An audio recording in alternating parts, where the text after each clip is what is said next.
अगर आपके अंदर सेल्फ रिस्पेक्ट है ही नहीं, यानी आपको फ्री में कहीं से कुछ मिल जाता है तो आप बड़े खुश हो जाते हो, जुए के पैसे से आप बड़े खुश हो जाते हो, दहेज के बारे में सोचते रहते हो सुबह से रात तक कि हाँ मेरे को कितना मिलेगा, मेरी मार्केट वैल्यू क्या है। अगर इस तरह की आपकी सोच है तो ये सेशन आपके लिए नहीं है। ये सेशन किन लोगों के लिए है? जिनके अंदर सेल्फ रिस्पेक्ट है। जब सेल्फ रिस्पेक्ट होती है तो फिर हम रास्ते ढूंढते हैं कि लूंगा तो नहीं किसी से भी 1 रुपए भी, तो अब कैसे, मतलब खुद को ही लायक बनाना पड़ेगा।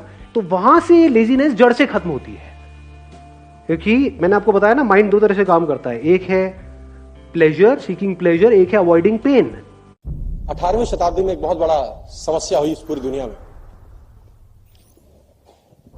पूरे यूरोप में, या ऐसे कहूं कि पूरे अमेरिका के अंदर एक बीमारी फैल गई जिसका नाम था प्यूरपल फीवर। गूगल करेंगे तो मिलेगा प्यूरपल फीवर। ये क्या बला थी दोस्तों? वो क्या रहा था कि जो भी लेडीज बच्चों को डिलीवर कर रही थी, जितना भी डिलीवरी हो रहा था लेडीज के थ्रू, वो सब लेडीज 48 घंटे के अंदर अंदर डेथ हो रहा था। In 18th century in Europe all over America एक बीमारी फैल गई, puerperal fever, black death of childhood भी बोलते हैं इसको। 48 घंटे के अंदर सब लोग मर रहे थे, सब लेडीज की डेथ हो रही थी, और किसी को समझ में नहीं आ रहा था कि ये हो क्या रहा है। और धीरे धीरे इसने पूरे यूरोप को डैमेज करना शुरू कर दिया। It's very difficult, very very difficult. लाशों की लाशों बिछती थी, किसी को समझ में नहीं आया कि हुआ। डॉक्टर्स पर ऑलिवर विंडरहोल्ड करके एक डॉक्टर आए, उन्होंने बोला मुझे तुम्हारी समस्या समझ में आ गई, अगर तुम मेरी बात सुनो तो मेरे पास तुम्हारी समस्या का समाधान है। तो डॉक्टर ने बोला सर क्या बताइए, हम तो तड़प रहे हैं, इतने साल हो गए। तो डॉक्टर ने बोला यू आर द प्रॉब्लम, तुम ही समस्या है। तो उन्होंने बोला हम कैसे समस्या है? तो डॉक्टर ऑलिवर ने क्या विटनेस किया कि जो डॉक्टर डिलीवरी करने के बाद, पोस्टमार्टम करने के बाद क्या करते, जब पोस्टमार्टम करके वापस आते डिलीवरी करने के लिए, तो ये हाथ नहीं धोते थे, विद द सेम हैंड्स ये डिलीवरी परफॉर्म कर रहे थे। Because of the reaction germs, ये लेडीज का डेथ होना शुरू हो गया। डॉक्टर ने बोला यू आर द प्रॉब्लम। ये लोग बड़े मजाक हो रहे हैं, बोला गेट लॉस्ट, हम कैसे प्रॉब्लम हो? किसी ने उनकी बात नहीं मानी।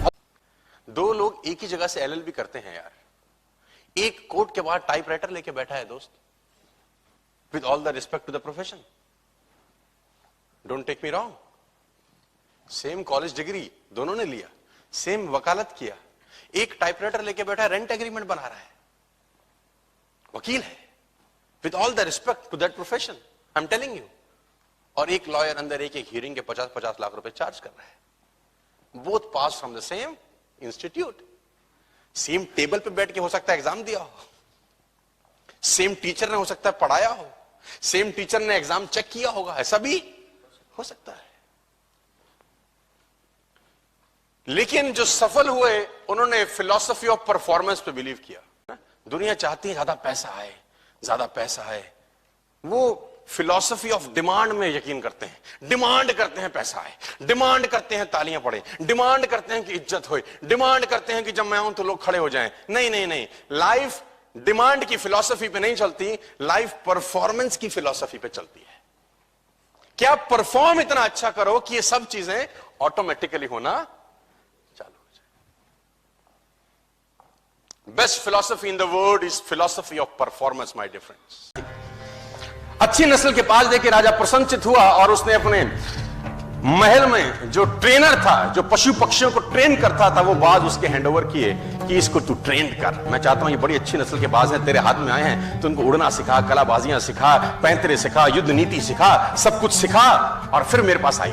तो उस ट्रेनर ने 2-3 महीने उस बाजों पे काम किया और बहुत जबरदस्त तरीके से काम किया, और 3 महीने के बाद उसने राजा को रिपोर्ट किया बड़ी अजीब बात।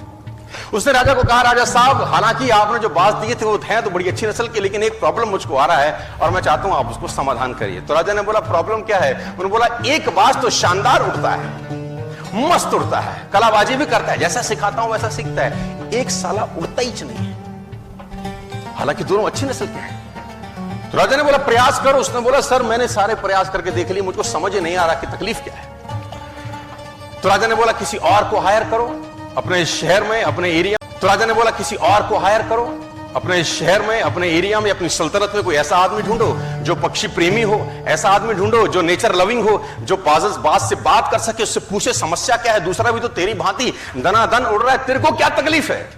तो उसने बोला राजा जी प्रयास करता हूं। वो ट्रेनर देश में घूमा और एक व्यक्ति को पकड़ के लाया और उसको जिम्मा दिया कि तू ट्रेंड कर। और ठीक इस घटना के 3 से 4 दिन के बाद जब उसको वो व्यक्ति मिला, उस व्यक्ति को उसने वो बाज हैंड ओवर किया कि इसको समझ नहीं आ रहा अपने को तकलीफ क्या है। उसने बोला इसको तो मैं उड़ा दूंगा। सिंपल सा ग्रामीण सा आदमी, किसान सा आदमी।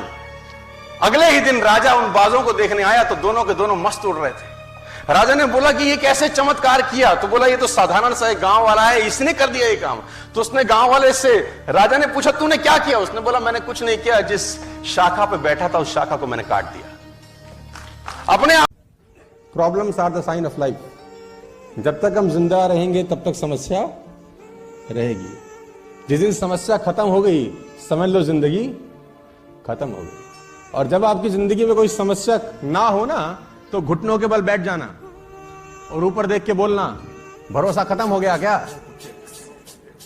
अगर नहीं तो समस्या भेज, निपट लूंगा, चिंता मत कर। तथा कांच में से रोशनी पैदा करूंगा। ले बावला है थॉमस, मामे का लड़का है आपके। कांच में से रोशनी पैदा करूंगा। और दोस्तों को बोलता होगा, दोस्त क्या बोलते होंगे? हाँ हमें भी लगता है ऐसा बोलते होंगे क्या? हंसते होंगे, मजाक उड़ाते होंगे। 1093 पेटेंट्स हैं साहब थॉमस एडिसन के नाम। 1093 पेटेंट्स। 1093 पेटेंट करा के गया वो जाने से पहले। और इसी दुनिया में पैदा हुआ जैसे आप और मैं पैदा होते हैं, कोई अलग प्राणी नहीं था सर। 1093 पेटेंट्स। जो आप बैटरी चार्ज करते हैं घर में, जो आप इन्वर्टर की बैटरी लगाते हैं, पेटेंटेड बाय थॉमस एडिसन। वो बैटरी थॉमस एडिसन ने बनाया। जो आपके घर में बिजली का मीटर लगा हुआ है जो मेजर करता है कि कितना यूनिट चल गया, वो मीटर एडिसन का पेटेंट है। जिस मंजिल तक आपको पहुंचना है, अगर वो मंजिल बिल्कुल क्लियर है माइंड में, and if you are really passionate about reaching there, वो मंजिल आपको साफ नजर आ रही है, तो रास्ता चाहे जितना मर्जी मुश्किल हो वो भी अच्छा हो जाता है। किसी ने छोड़ दिया तो हम रो रहे हैं उसकी वजह से, उसने मुझे छोड़ दिया। आप क्यों रो रहे हो? क्या आपको उससे बेटर कोई नहीं मिल सकती है? हाँ मुझे उससे बेटर कोई नहीं मिल सकती है। आप इतने गए गुजरे हो, अगर इतने गए गुजरे हो तो उस लड़की की जगह मैं होता तो मैं भी आपको छोड़ देता।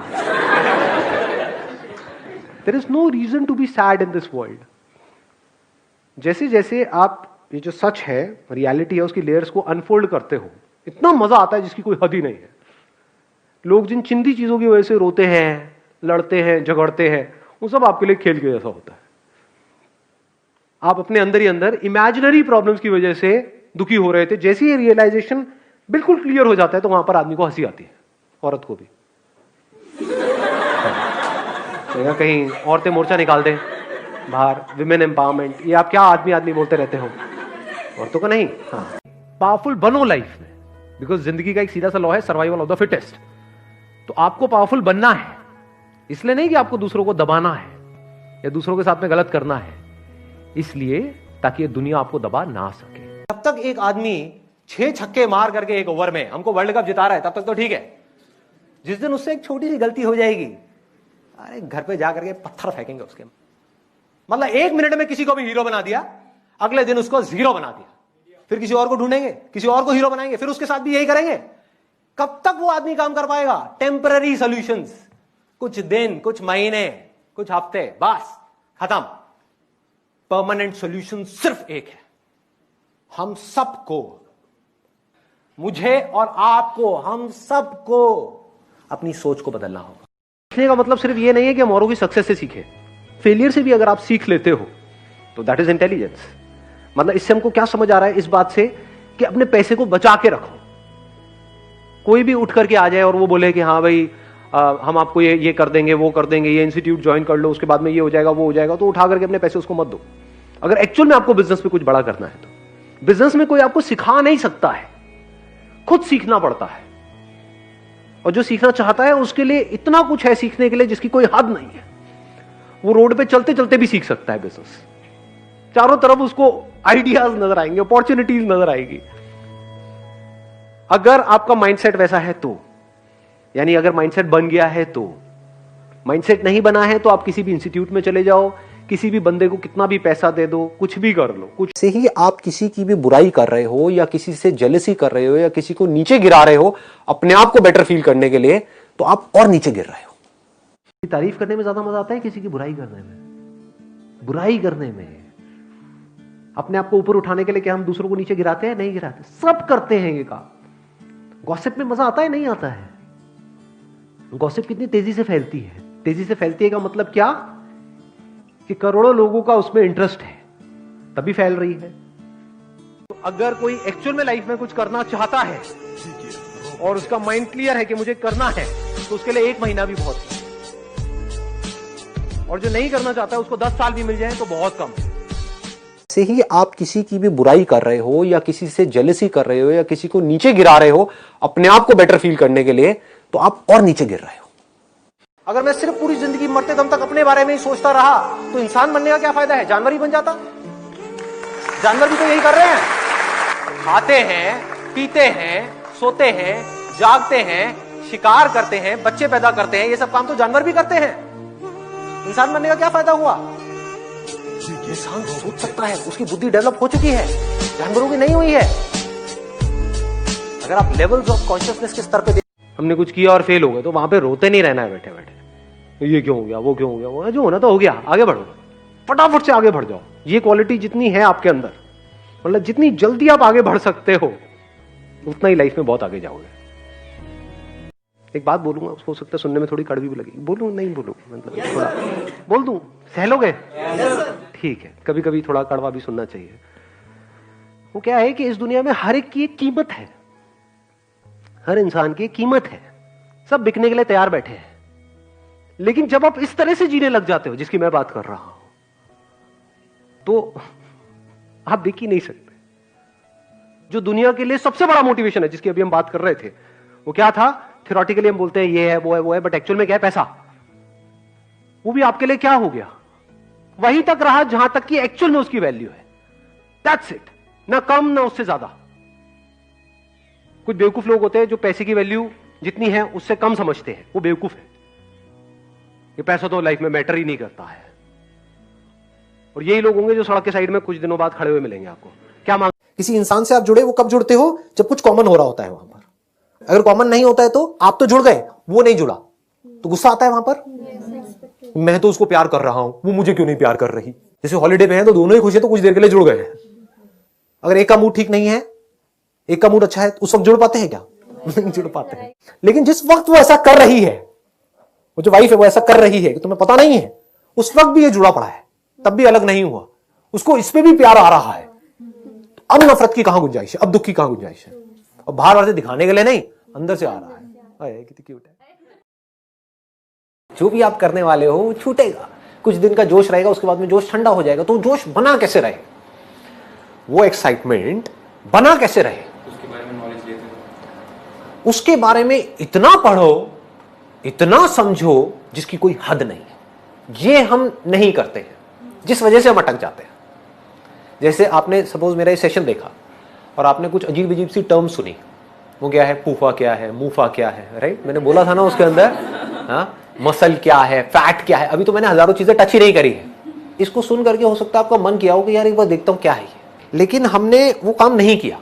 कितनों ने किया ऑनेस्टली बताना कि डाइट की गहराई में चले गए मेरा वो सेशन देख करके? नहीं किया ना। देखो हो क्या रहा है, करेंगे लेकिन तब तक तो खेल खत्म। देखो अंदर से जैसे ही एक इंपल्स उठे, कुछ करने का मन करे और आपको पता है कि वो काम आपके लिए करना सही। जब भी हम कोई काम जबरदस्ती करते हैं तो उसका कोई फायदा नहीं होता है, और समझ करके करते हैं तो उसका बेनिफिट होता है। अगर इसी तरह से आप व्रत रखो ना बोलने का या कम बोलने का, सिर्फ उतना बोलने का जितना जरूरी है, अपने अंदर भी और बाहर भी, तो कमाल हो जाएगा। तो ये दोनों चीजें हमको आनी चाहिए, दोनों को हमको प्रैक्टिस करते रहना है। एक तो नंबर 1 बिजी रहने की, और दूसरा बिजी ना रहने की। ये दोनों आर्ट हमको आनी चाहिए। यानी बोलने की भी प्रैक्टिस करनी है, जितना बोलना है एक एक बात में दम होना चाहिए, उतना ही बोलना है जितना जरूरी है। यानी बोलना भी हमको आना चाहिए, चुप रहना भी। दुनिया वैसी नहीं है जैसा आप सोचते हो, दुनिया वैसी है जैसे आप हो। सो जो भी आपको कभी कभार दिल में आता है कि ये इंसान में से अच्छाई नहीं कर रहा है, ये घटिया है, ये बुरा है, ये जो सिचुएशन है अच्छी नहीं है, as a matter of fact अगर आप अपना नजरिया बदल के रात को सोने से पहले उसी आदमी के बारे में उसके पॉइंट ऑफ व्यू से देखें, उसी सिचुएशन को एकदम नेगेटिविटी के बिना देखें, तो आपको मालूम पड़ेगा कि सिचुएशन इतनी बुरी नहीं है। आपके अराउंड जो लोग हैं, दोस्त हैं या दुश्मन जिन्हें आप समझते हैं, वो एक्चुअली दुश्मन नहीं है। So it is the way you think of the world. 15 crore बंदर 15 करोड़ टाइपराइटर पर 15 करोड़ सालों तक यूं ही चटर पटर करते रहे। क्या संभव है कि मजरू सुल्तानपुरी का एक गाना बन जाए? क्या यह संभव है? 15 करोड़ बंदर 15 करोड़ टाइपराइटर पे 15 करोड़ सालों तक यूं ही चटर पटर करते रहे। क्या यह संभव है कि एक गाना बन जाए? नहीं। एक गाना भी अपने आप नहीं बन सकता यार। अपने आप एक गाना अगर नहीं बन सकता तो इतना बड़ा विराट अस्तित्व साला अपने आप बन सकता है क्या? क्या यह संभव है कि अपने आप बन गया होगा? यार you have to believe in God. If you want to become successful in life, you have to believe in God. सबसे पहली मेरी पृष्ठभूमि है और ये मानता हूं कि आपको भगवान पर अटूट विश्वास होना चाहिए, क्योंकि जहां से ये निकालेंगे वहां से कोई नहीं निकालेगा। जहां से ये निकालेंगे वहां से। ऑलिवर विंडरवुड करके एक डॉक्टर आए, उन्होंने बोला मुझे तुम्हारी समस्या समझ में आ गई, अगर तुम मेरी बात सुनो तो मेरे पास तुम्हारी समस्या का समाधान है। तो डॉक्टर ने बोला सर क्या बताइए, हम तो तड़प रहे हैं, 31 साल हो गए। तो डॉक्टर ने बोला यू आर द प्रॉब्लम, तुम ही समस्या है। तो उन्होंने बोला हम कैसे समस्या है? तो डॉक्टर ऑलिवर ने क्या विटनेस किया कि जो डॉक्टर डिलीवरी करने के बाद पोस्टमार्टम करने के बाद क्या करते, जब पोस्टमार्टम करके वापस आते डिलीवरी करने के लिए, तो ये हाथ नहीं धोते थे। विद द सेम हैंड्स ये डिलीवरी परफॉर्म कर रहे थे। Because of the reaction germs, ये लेडीज का डेथ होना शुरू हो गया। डॉक्टर ने बोला यू आर द प्रॉब्लम। ये लोग बड़े मजाक हो रहे हैं। बोला गेट लॉस्ट, हम कैसे प्रॉब्लम है? किसी ने उनकी बात